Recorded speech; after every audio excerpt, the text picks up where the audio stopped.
시작했습니다. 자, 우리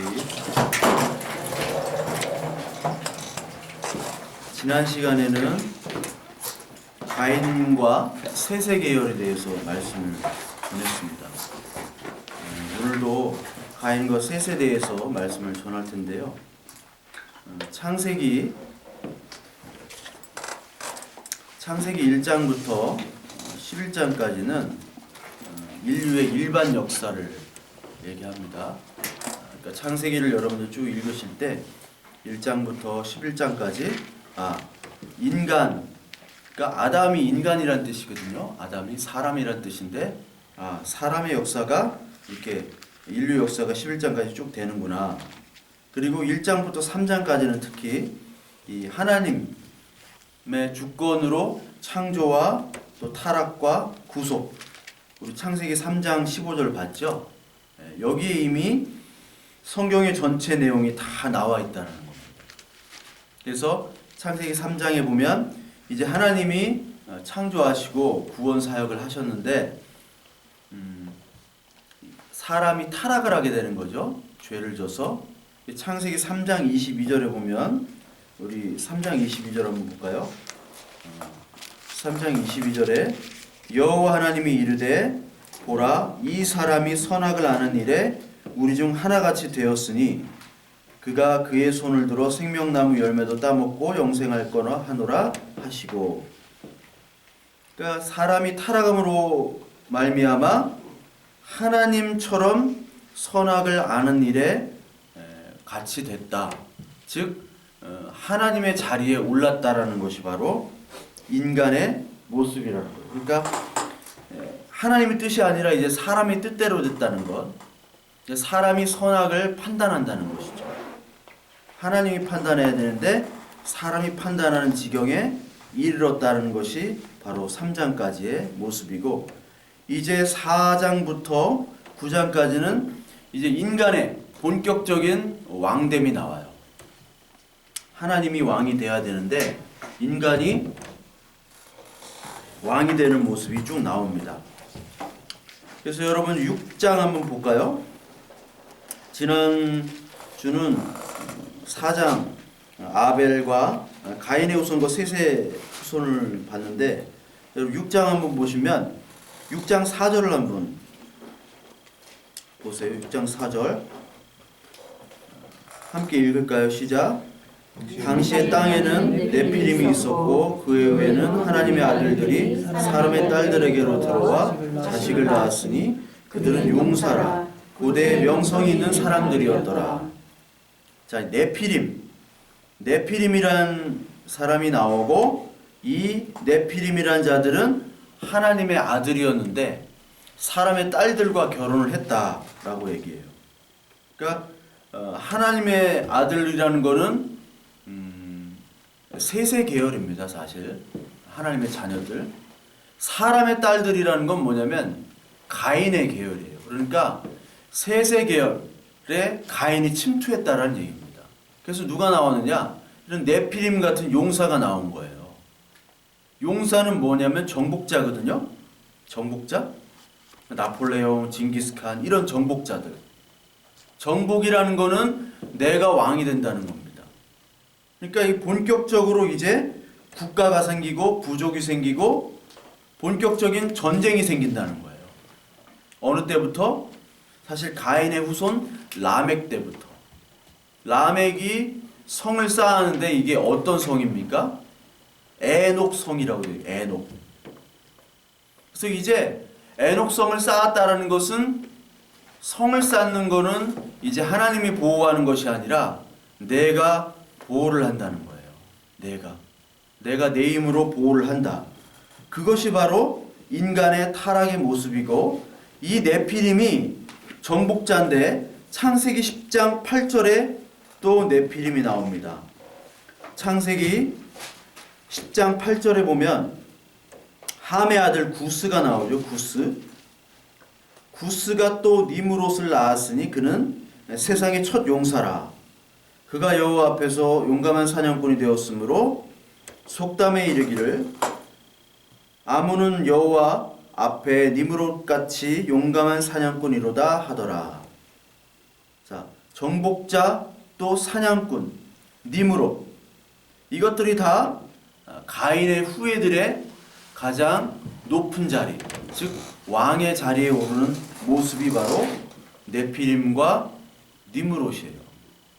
그러니까 지금의 어떤 세상의 관점은 다 누가 되려고 합니까? 이 네피림과 니므롯이 되려고 하는 거예요. 세상이 왕 되려고 하잖아요. 다. 그 관점이 지금 이 창세기 벌써 4장부터 9장까지 다 나오고, 이 9장까지 중간에 7장에 뭐가 나오냐면 노아의 홍수 사건이 나옵니다. 노아의 홍수. 7장 한번 볼까요? 노아의 홍수의 7장을 보시면 7장이 홍수인데 우리 6장 한번 봅시다. 6장 8절을 한번 볼까요? 8절 우리 같이 한번 읽을까요? 그러나 노아는 여호와께 은혜를 입었더라. 자, 그러나가 중요하고 은혜를 입었더라가 중요합니다. 그 전에 하나님이 창조한 이 모든 사람들을 지었음을 한탄을 하시죠. 죄가 너무나 이제 관영하짐을. 그리고 나서 그러나 노아는 은혜를 입었다고 나와요. 그러니까 예전에 어떤 목사님이 우리한테 설교할 때 그랬는데, 은혜 받으면 좋은 사람, 은혜 못 받으면 나쁜 사람. 되게 유치원 학생들 수준의 얘기인데 그 말이 지금은 이해가 돼요. 왜냐면 은혜 받으면 좋은 사람, 여기 나와요. 은혜 받으면 노아, 은혜 받은 사람만이 구원을 받은 거고, 은혜를 받지 못하고 죄악된 상태에서 계속 머물러 있는 사람은 심판을 받는다는 겁니다. 그러니까 하나님의 관점은 우리의 관점과 틀려요. 우리는 저 사람이 착한 사람, 나쁜 사람, 인간의 기준으로 보지만 하나님은 그렇게 보지 않는다는 거예요. 하나님께서 노아를 택해서서 은혜를 주셨는데, 그 전에 이미 하나님은 심판에 대해서 경고를 했습니다. 노아 이전에 누구를 통해서 경고를 하셨냐면은, 자, 에녹이라는 사람이 있습니다. 5장 24절. 5장 24절을 한번 볼까요? 창세기 5장 24절을 보면 같이 한번 읽습니다. 시작. 에녹이 하나님과 동행하더니 하나님이 그를 데려가심으로 세상이 있지 아니하더라. 에녹이 나옵니다. 에녹은 하나님과 동행한 사람입니다.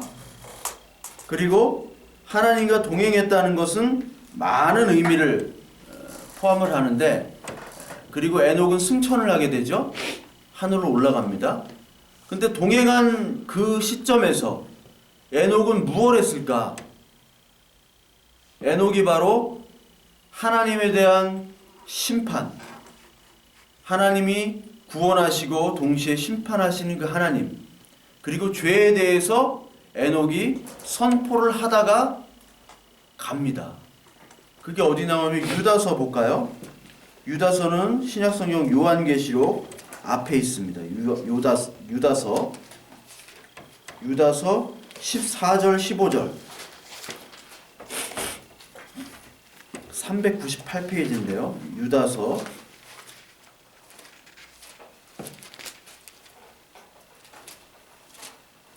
14절 15절 같이 읽습니다. 시작. 아담의 7대 손 에녹이 이 사람들에 대하여도 예언하여 이르되, 보라, 주께서 그 수만의 거룩한 자와 함께 임하셨나니 이는 무사람을 심판하사 모든 경건하지 않은 자가 경건하지 않게 행한 모든 경건하지 않은 일과 또 경건하지 않은 죄인들이 주를 거슬러 한 모든 완악한 말로 말미암아 그들을 정죄하려 하심이라 하였느니라. 참 말 어렵다. 그죠? 뭔 말인지 모르겠죠. 하여튼 뭐냐면 이 뜻은 경건하지 않은 것, 그리고 죄악된 것들을 심판하러 하나님께서 오실 것이라는 것을 전하다가 이 에녹은 하나님께 불려간 거예요. 그러니까 하나님과 동행했다라는 건 뭐냐면, 하나님과 동행했다라는 것은 하나님의 은혜를 받은 거예요. 그와 동시에 하나님의 은혜를 받았다는 것은 하나님이 지금까지 우리를, 이 온 우주 만물을 창조하시고, 그러나 우리의 죄로 말미암아 이 타락된 세상을 구원하시고, 그리고 구원과 동시에 하나님의 은혜를 거부하는 자들을 심판하러 오시는 그 모든 것들을 깨닫고 전하는 것이 바로 동행하는 겁니다. 그것이 은혜를 받은 것이고, 그게 완전한 자고, 그것이 의인이에요. 이게 어디 나오냐면은 6장, 창세기 6장에 또 나옵니다. 창세기 6장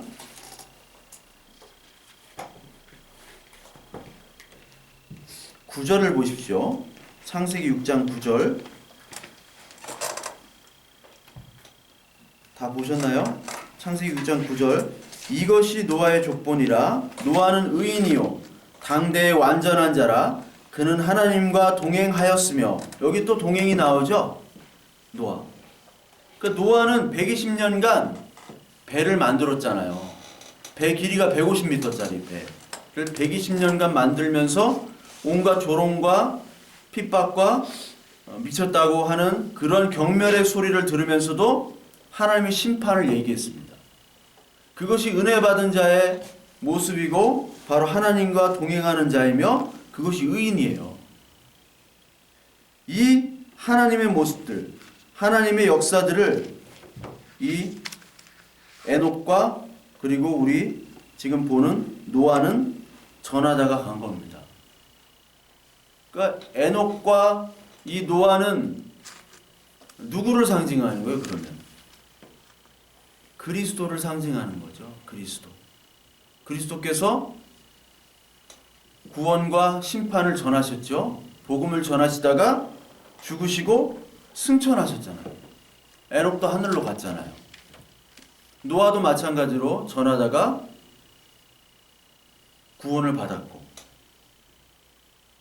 그러니까 하나님께서 이 모든 인물들을 어떻게 하냐면 하나님이 구속사, 하나님의 역사를 통해서 인물을 쓰시는 거지 이 인물이 중심이 되는 게 아니죠. 우리가 그걸 읽어야 돼요. 이 성경을 처음부터 에덴, 그리고 노아, 아브라함, 이스라엘, 그리고 또 출애굽으로 가죠. 애굽을 벗어나서 또 가나안 땅으로 갔다가 가나안에서 살다가 어디에 포로가 돼요? 바벨론의 포로가 됐다가 페르시아 때 다시 복귀를 하고 그 다음에 예수 그리스도가 오시고 예수 그리스도께서 사역을 하시다가 죽으시고 부활하시고 승천하셔서 이제 우리의 이 시대는 어떤 시대입니까? 예수님의 재림을 기다리는 시대잖아요. 이게 사이클이 반복이 돼요. 어떤 사이클이 반복이 되냐면 하나님이 우리를 부르시고 그러나 우리는 죄를 짓고 그러나 하나님께서는 다시 구원을 하시고 구원과 동시에 심판을 하시고 이 사이클이 계속 반복이 되는 거예요. 에덴, 아브라함을 또 부르죠. 노아도 부르죠. 심판하죠. 이스라엘에서 애굽으로 가죠. 근데 애굽 백성들을 또 심판하시잖아. 이스라엘 백성은 건지시고 또 이스라엘이 가나안으로 가지만 가나안 땅으로 부름받았지만 동시에 죄를 져고 그 다음에 나중에는 예수 그리스도를 통해서 구원을 해주시는 그런 이 사이클이 계속 반복되는 거예요. 그러니까 우리가 성경을 읽으실 때 이런 관점에서 읽으셔야 돼요. 그러니까 점진적 구속사라고 하는 건데 이게 요한복음 31장에도 나오죠. 찾지 마시고 이것을 쓰는 것은 예수가 그리스도이심을 믿게 함과 그 이름을 힘입어 생명을 얻게 하려 함이라. 그러니까 이 책을 쓴 이유, 우리가 읽는 것은 예수 그리스도를 통해서 우리에게 생명을 얻게 하는 것이 바로 이 책을 읽는 겁니다. 그러니까 그 관점에서 우리가 쭉 읽으시면 돼요. 오늘 창세기 11장을 한번 보겠습니다. 창세기 11장과 12장은 지난주 가인과 셋의 후회에 대한 모습들을 같이 나오는데 11장은 바벨에 대해서 나오죠. 그리고 12장은 아브라함을 부르시는 모습이 나옵니다. 아브라함. 자, 11장 바벨. 바벨이 뭐냐? 바벨과 12장의 아브라함을 부르시는 모습은 대조가 되는 거예요. 우리가 지난 시간에 가인의 후손과 아벨의 후손이 나오죠? 아벨은 죽고 셋이 나오잖아요. 가인의 후손들이 만든 것은 바로 바벨입니다. 바벨. 바벨론이라고 우리 많이 들어봤죠? 바벨론. 그 바벨론입니다. 지금 이라크죠. 바벨이라는 것은 가인의 후손, 이 세상을 얘기하는 것이고, 아브라함을 불렀다는 것은 아브라함은 셋의 자손이잖아요. 그러니까 하나님 나라 백성과 세상 백성을 대조하는 것이 바로 11장과 12장이에요. 11장의 바벨을 얘기하다가 10절부터 32절까지는 셈의 족보 그리고 데라의 족보 하면서 아브라함이 나오잖아요. 그래서 이 바벨론과 이 하나님 나라는 대조가 됩니다. 우리가 그 긴장 속에서, 그 전쟁 속에서 우리가 산다는 거예요, 지금. 그거를 잊지 말아야 돼요. 그러니까 사탄은 이 하나님의 자녀들을 어떻게 미혹하느냐면, 지금 전쟁하는 것이 아니라 이 바벨론 속에서 묻혀서 그냥 살으라는 거예요. 하나님 나라를 보지 못하게 하고 이 세상의 나라를 살다가 그냥 죽도록 만드는 게 바로 사탄입니다. 그 역할이 사탄이에요. 창세기 11장의 이 바벨론은 인간 나라, 인간의 모습이죠. 바벨론은 뭐를 추구합니까? 요한계시록에 나오는데, 요한계시록 우리 18장 한번 볼까요? 요한계시록 18장.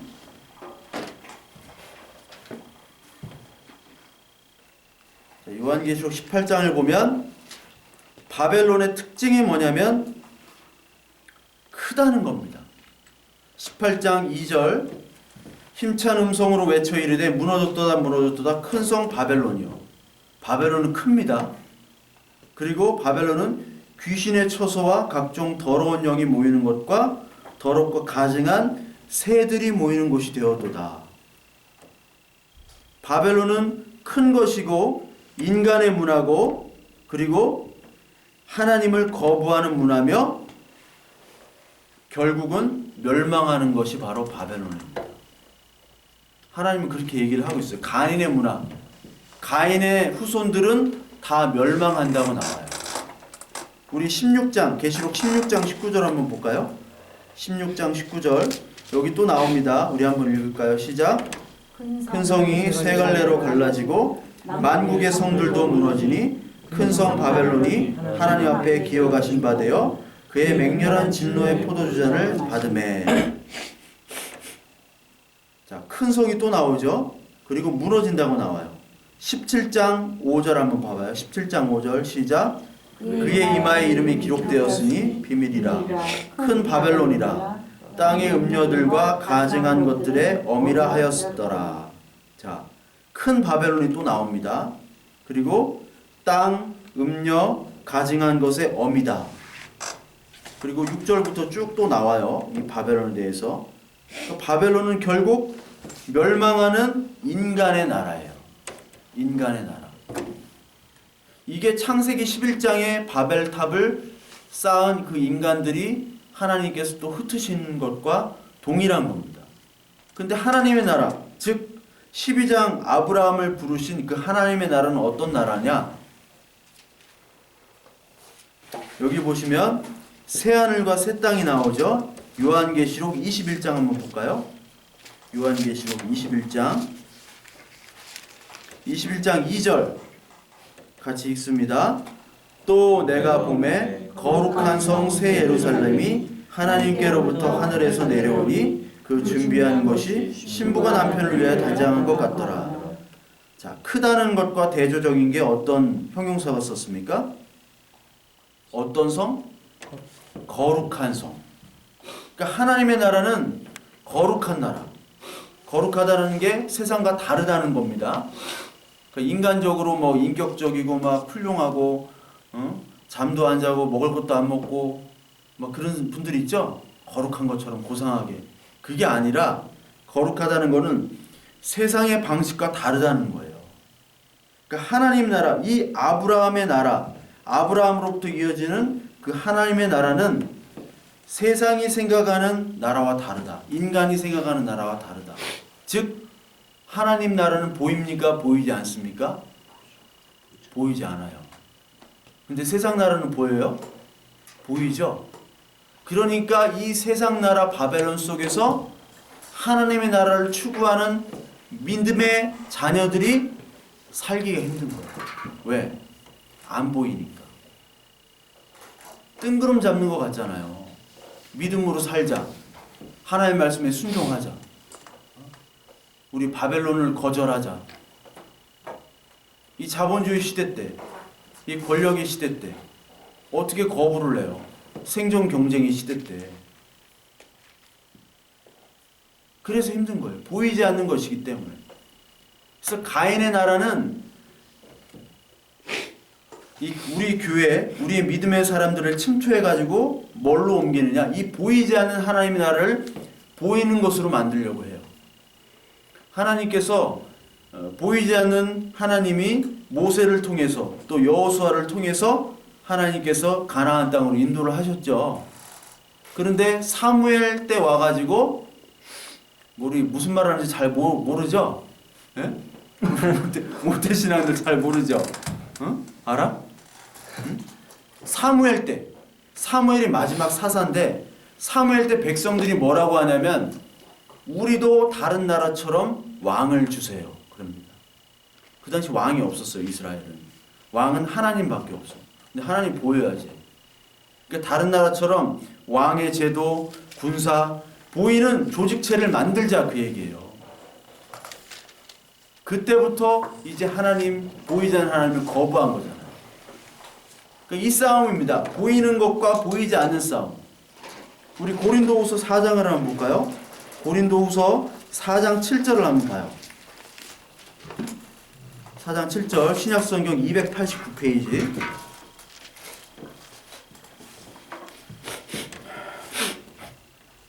신약성경 289페이지 4장 고린도서 4장 7절 7절 같이 읽습니다. 우리가 이 보배를 질그릇에 가졌으니 이는 심히 큰 능력은 하나님께 있고 우리에게 있지 아니함을 알게 하려 함이라. 자, 보배는 뭡니까? 예수 그리스도. 보배를 질그릇에 가졌어요. 그러니까 그릇 안에 감춰져 있는 거예요. 보배는. 그러니까 예수님의 비유에서도 감추어진 보화, 밭에 감추어진 보화.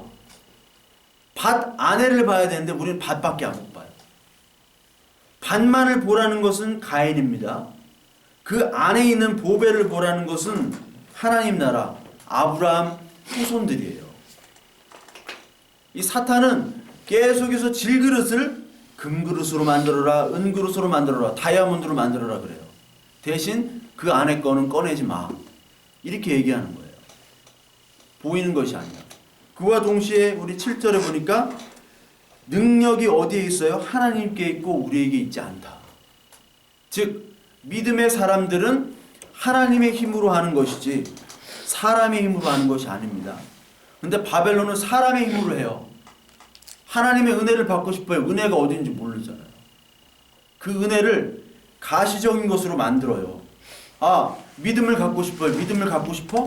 그러면 일단 헌금해. 일단 새벽기도 나와. 일단 봉사해봐. 자, 보이는 것들로부터 시작을 합니다. 이거는 다 가인의 일이에요.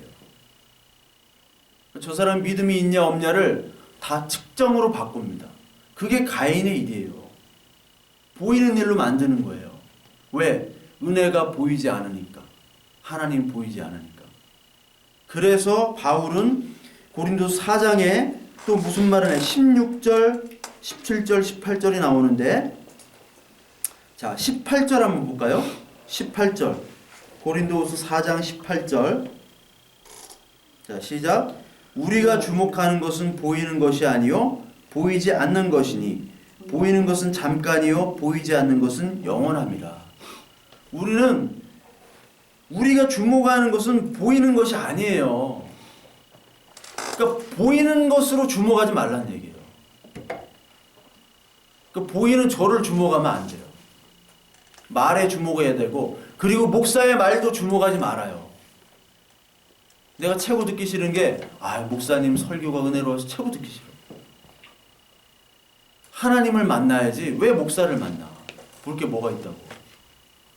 목사의 말은 사라져야 되는 거고, 여러분들 예배 속에서 물론 이 목사의 선포된 말씀으로 하나님의 말씀을 듣고 또 말씀으로 새겨 듣고 믿음이 생기는 거예요. 그 설교가 굉장히 중요합니다. 그럼에도 불구하고 이 설교는 사라져야 되고 여러분들과 하나님과의 관계만이 드러나야 돼요. 그러니까 하나님만이 드러나야 돼요. 근데 가인은 자꾸 사람에게 주목한단 말이에요.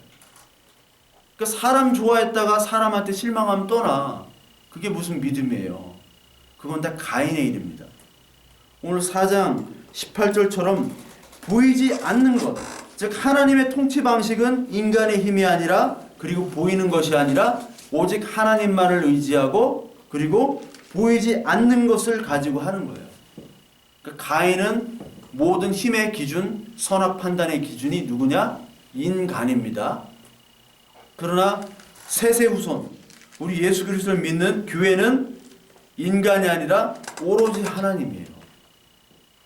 그래서 여러분들 그 다윗과 골리앗 싸움 아시죠? 다윗과 골리앗 싸움이 명확하게 드러나는 거예요. 가인과 셋의 후손. 가인의 후손은 골리앗입니다. 골리앗은 힘으로 제압을 하죠. 힘.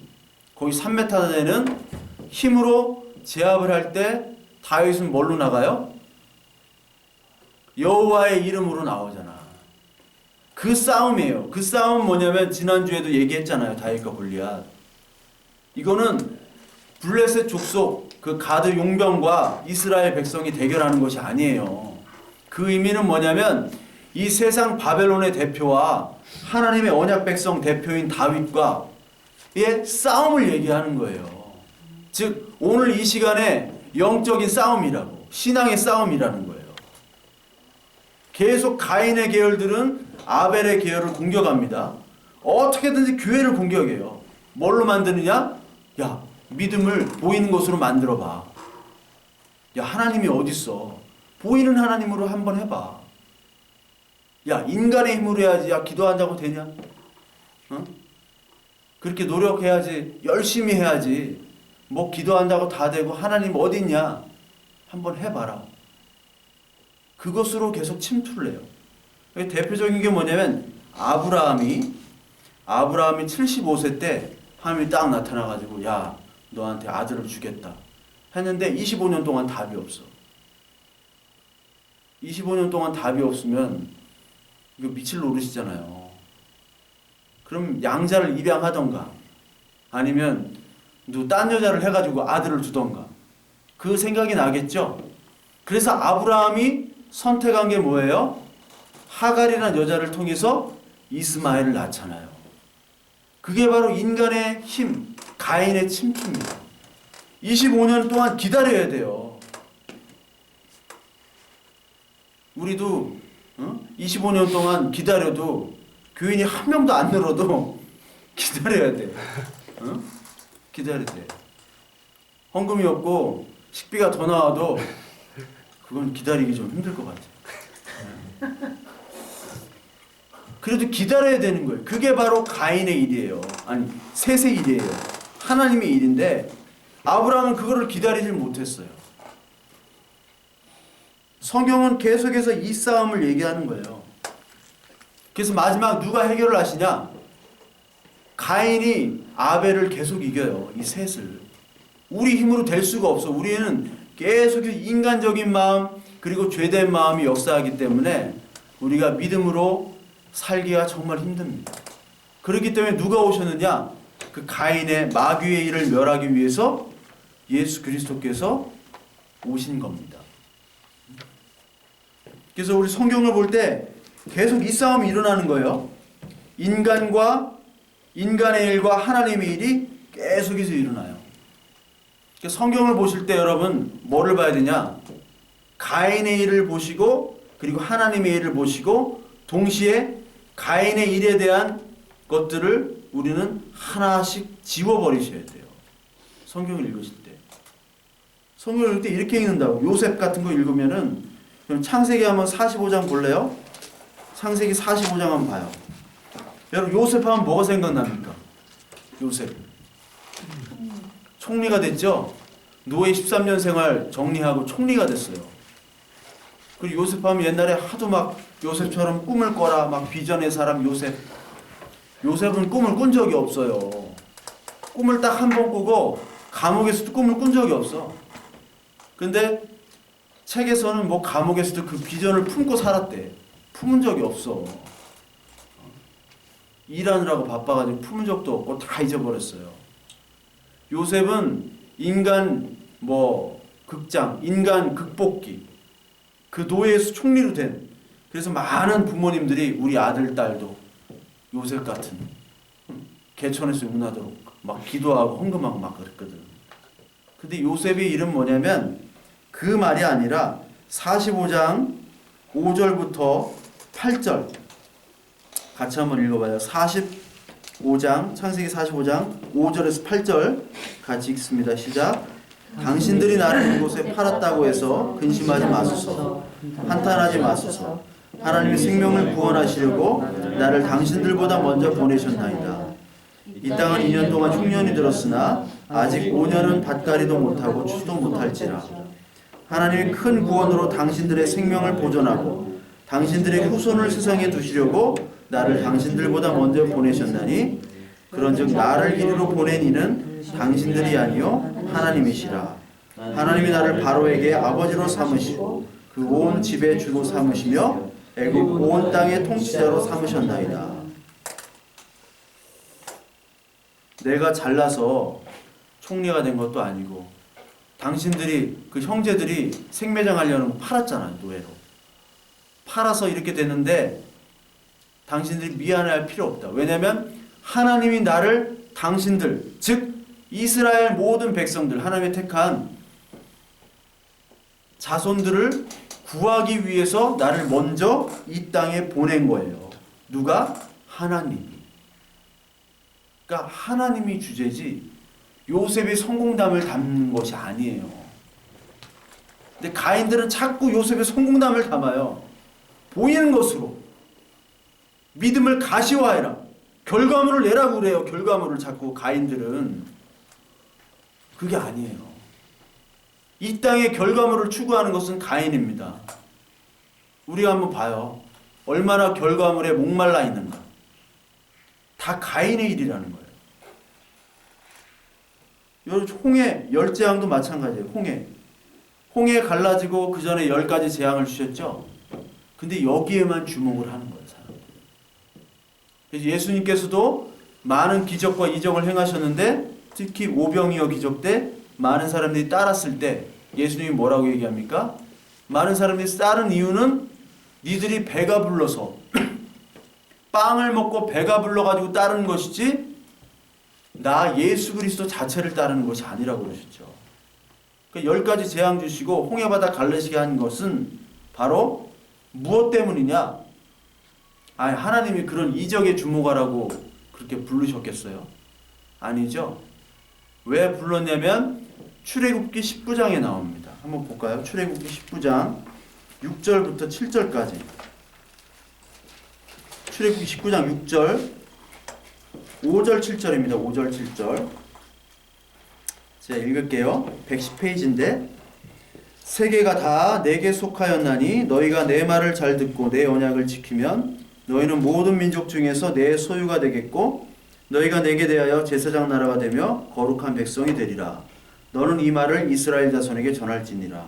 왜 불렀냐면 하나님의 약속을 실행하신 거예요. 그리고 이스라엘 백성들을 내 소유가 되게 하시고 동시에 제사장 나라, 즉 많은 사람들에게 복음을 전하도록 하는 제사장 모델 나라로 하나님이 세우시기 위해서 부르신 것이지 기적이 목적이 아니라고.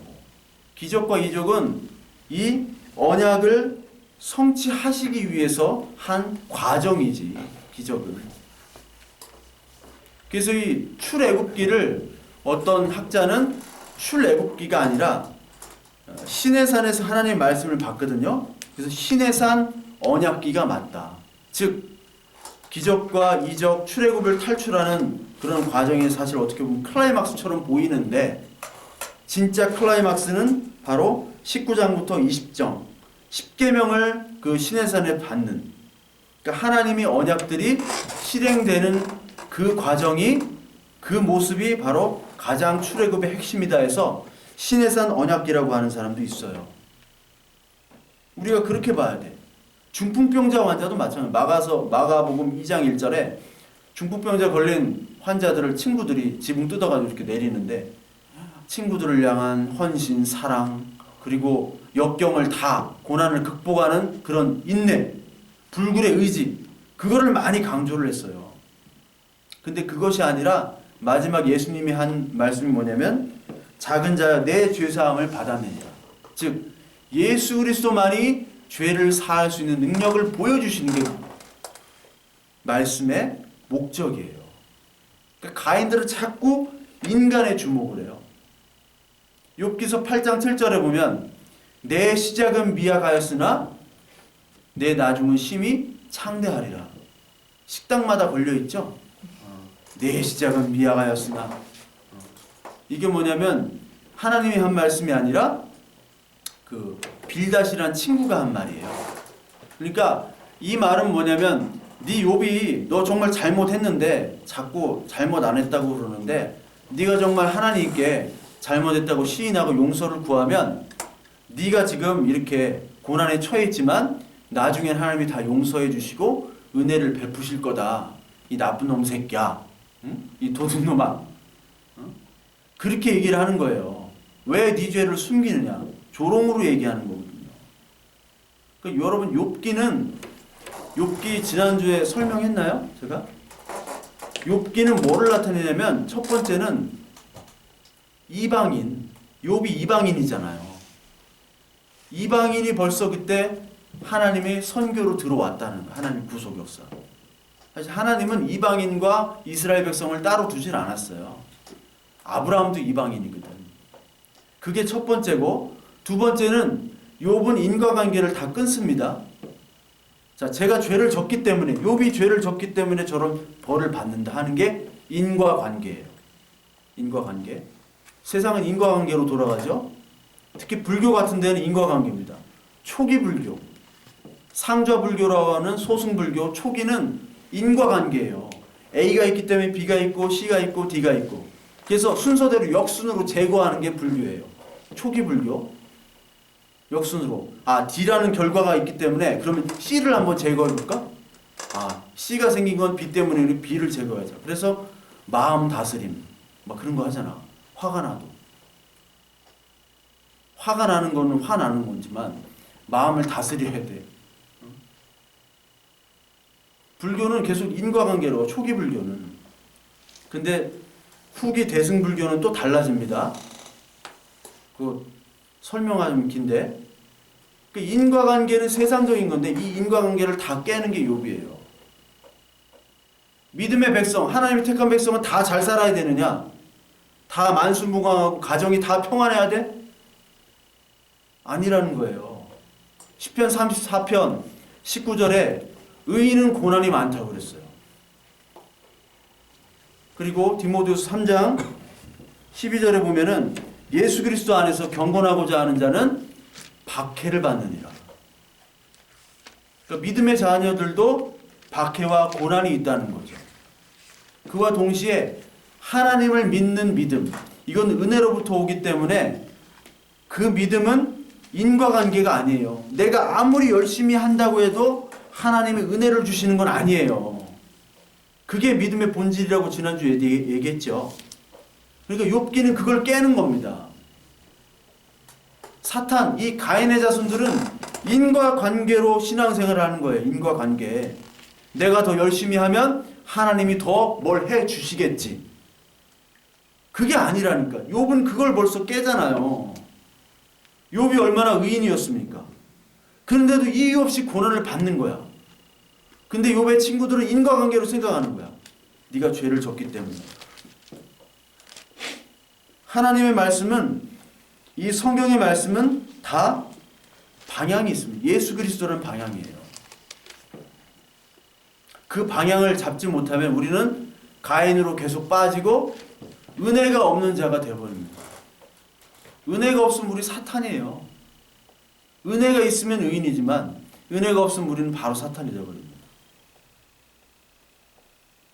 그래서 오늘도 여러분들에게 또 저에게 하시는 말씀은 뭐냐면, 오늘 하나님께서 가인과 셋의 자녀로 이 싸움에서 너희들은 어느 쪽에 속해 있느냐, 그러면서 여러분들과 저의 인생사 속에서 광야 그리고 정말 어려운 때, 그때 이 말씀을 통해서 하나님이 나에게 무엇을 원하시고 이 인생에서 하나님은 과연 나를 어떻게 인도하실까 라는 것들을 이 성경 전체를 보시고 해석을 할 수 있어야 돼요. 그 방향으로 우리는 갑니다. 즉 그 종결점은 어디냐? 모든 우리 인생의 사건들은 다 예수 그리스도의 은혜로 가야 돼요. 내 힘, 내 노력, 사람의 기준이 아니라 은혜를 우리는 봐야 됩니다. 그러니까 성경을 철저하게 예수 그리스도의 은혜만 우리 인생을 그리고 온 세계를 설명하라고 요구하고 있습니다. 그래서 우리는 얼마나 우리가 하나님이 택한 셋의 자손인데도 불구하고 가인의 죄악된 모습인지를 오늘 깨달으셔야 돼요. 그래야지만이 하나님의 은혜를 덧입고 가인으로부터 벗어날 수가 있습니다. 많은 사람들이 잃어버린 게 뭐냐면 복음을 잃어버렸는데, 왜 복음을 잃어버렸느냐?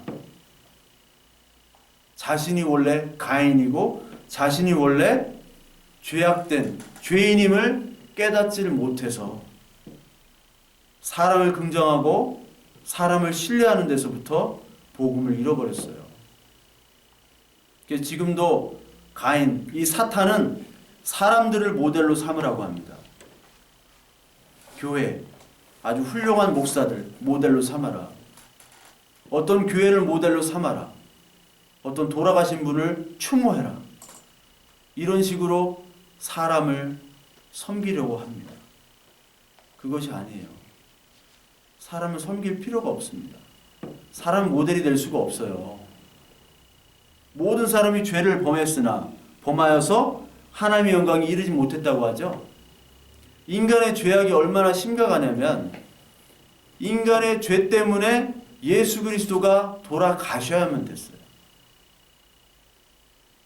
인간이 아무리 훌륭하다 할지라도 하나님 기준에 맞춰지진 않아요. 하나님의 영광에 이르질 못해요. 누구만이 하나님의 영광과 하나님의 마음에 합하느냐? 흠이 없는 예수 그리스도만이 제물이 되어야 됐어요. 그래서 돌아가신 거예요.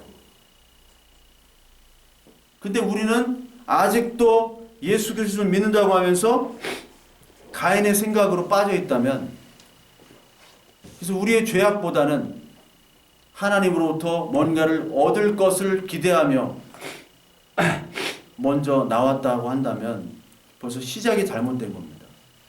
우리가 죄인임을 거부한다면 복음이 들어갈 수가 없어요. 우리의 본질은 뭐냐? 이사야서 64장 6절 한번 보겠습니다.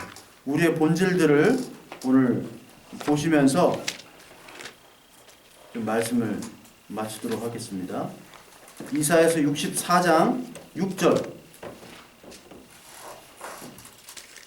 64장 6절을 한번 보겠습니다. 6절부터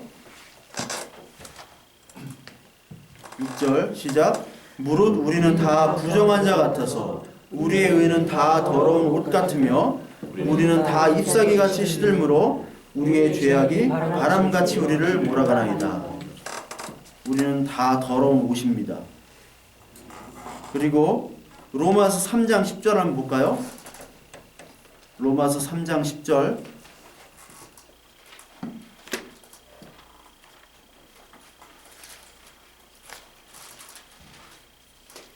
3장 10절, 10절부터 18절까지 읽을게요. 기록된 바 의인은 없나니 하나도 없으며 깨닫는 자도 없고 하나님을 찾는 자도 없고 다 치우쳐 함께 무익하게 되고 선을 행하는 자도 없나니 하나도 없도다. 그들의 목구멍은 열린 무덤이요 그 혀로는 속임을 일삼으며 그 입술에는 독사의 독이 있고 그 입에는 저주와 악독이 가득하고 그 발은 피 흘리는데 빠른지라.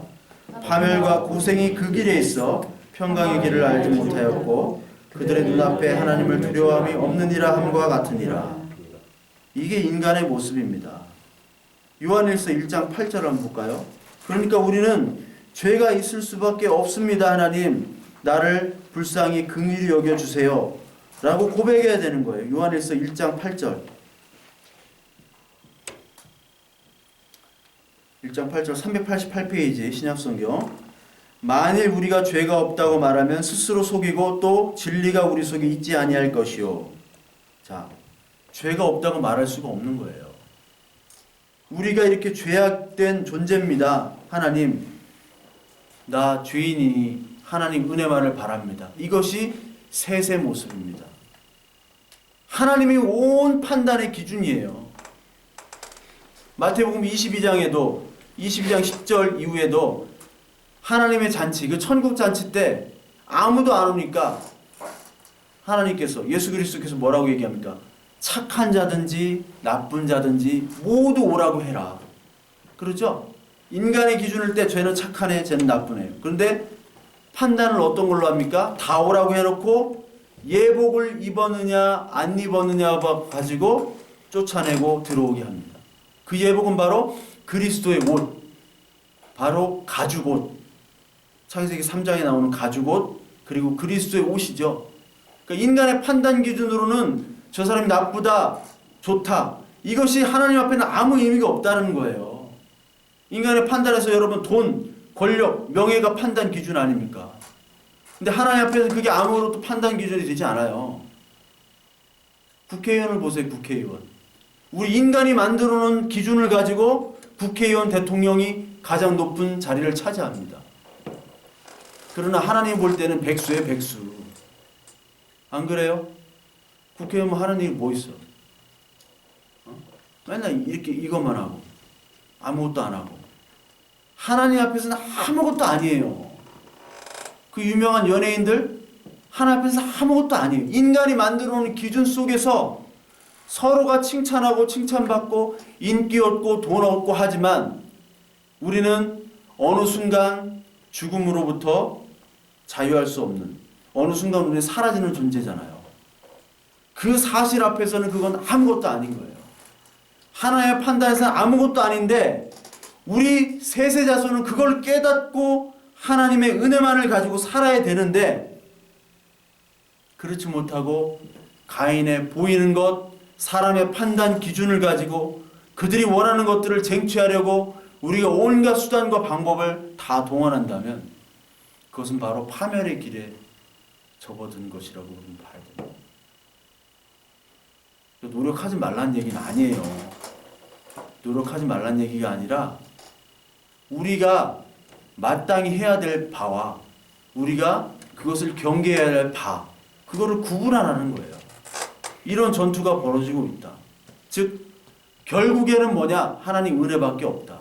그래서 하나님께서는 우리의 인생의 목적을 우리가 잘되고 못되고 보다도 하나님을 만느냐 안 만나느냐, 하나님 말씀을 가지고 하나님의 나라 그 다스림에서 사느냐 아니면 인간의 기준에 사느냐, 그거에만 관심을 가지시는 거예요. 우리의 고난도 주시고 역경도 주시고 아픔도 주시죠.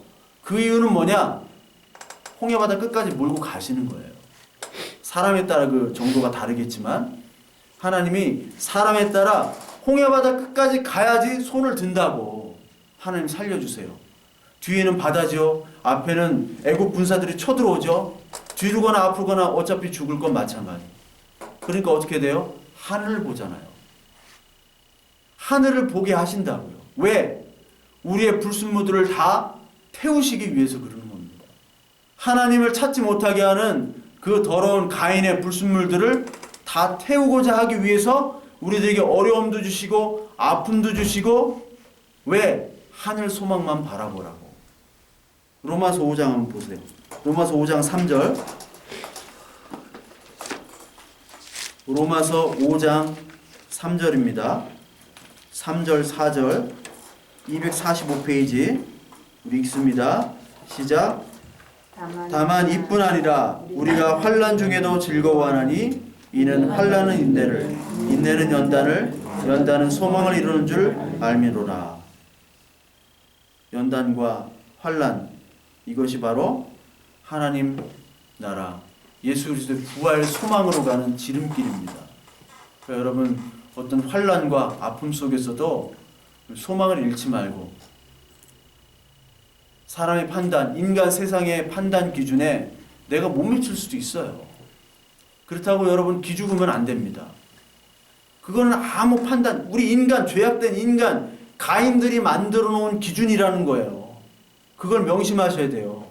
가인들이 만들어 놓은 기준. 교회는 거기에 깨어 있어야 돼요. 가인이 만들어준 기준을 판단하고 하나님만이 원하시는 기준에 따라가도록 여기에 목숨을 걸고 여기에 열정을 다 바쳐야 돼.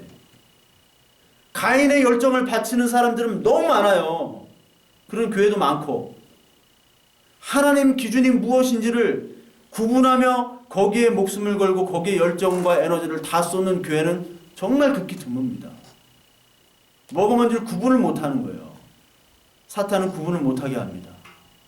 연단, 아픔, 시험들, 이것들을 예수 그리스도, 은혜, 하늘 소망을 가진 지름길로 우리 해석하고 하나님 오늘 따르는 저와 여러분들이 되어야 됩니다. 에베소 2장 1절부터 10절까지의 말씀만 읽고 우리 끝내겠습니다. 기도하겠습니다. 이 말씀 읽고, 우리가 죄악된 존재지만 하나님은 본질상 진노의 자녀인 우리들을 은혜로 구하셨다라는 이 말씀, 2장 1절부터 10절까지 이 말씀 줄치면서 여러분 나중에 가셔서 또 한번 읽어보세요. 읽고 우리 기도하겠습니다. 2장 1절부터 10절 같이 읽습니다. 시작. 그는 허물과 죄로 죽었던 너희를 살리셨도다. 그때 너희는 그 가운데서 행하여 이 세상 풍조를 따르고 공중의 권세 잡은 자를 따랐으니 곧 지금 불순종의 아들들 가운데서 역사하는 영이라. 전에는 우리도 다 그 가운데서 육체의 욕심을 따라 지내며 육체와 마음에 원하는 것을 하여 다른 이들과 같이 본질상 진노의 자녀이었더니 긍휼이 풍성하신 하나님이 우리를 사랑하신 그 큰 사랑으로 인하여 허물로 죽은 우리를 그리스도와 함께 살리셨고 너희는 은혜로 구원을 받은 것이라. 또 함께 일으키사 그리스도 예수 안에서 함께 하늘에 앉으시니 이는 그리스도 예수 안에서 우리에게 자비하심으로써 그 은혜의 지극히 풍성함을 오는 여러 세대에 나타내려 하심이라. 너희는 그 은혜에 의하여 믿음으로 말미암아 구원을 받았으니 이것은 너희에게서 난 것이 아니요 하나님의 선물이라. 행위에서 난 것이 아니니 이는 누구든지 자랑하지 못하게 함이라. 우리는 그가 만드신 바라 그리스도 예수 안에서 행한 선한 일을 위하여 지음받은 자니 이 일은 하나님이 전에 예비하사 우리도 그 가운데서 행하게 하려 하심이니라. 기도하겠습니다. 하나님, 오늘 우리에게 허락하신 이 말씀들, 우리 가인의 자손들의 공격을 우리가 얼마나 하나님의 말씀을 의지하며 방어하고 있는지 되새겨 봅니다. 믿음의 자녀 가운데 가인과 셋에 있지만 우리 셋의 후손임에도 불구하고 보이지 않는 하나님을 따르기보다 사람의 일을 따르는 모습들이 너무나 많았습니다. 하나님, 오늘 우리에게 하나님의 능력으로 말씀으로 우리를 치료하시고 우리가 본질상 진노의 자녀, 그 죄인임을 깨닫고 그 죄로부터 우리 예수 그리스도의 보혈에 힘입어 하나님의 셋의 자녀가 될 수 있도록 주님께서 오늘도 용기 주시고 그런 시험과 유혹 속에서도 우리를 지켜주시옵소서. 우리의 힘으로 되지 않습니다. 하나님 힘으로만 됩니다. 오늘도 우리에게 크신 은혜를 주실 줄로 믿으며 우리 구주 예수님 이름으로 기도합니다. 아멘. 찬송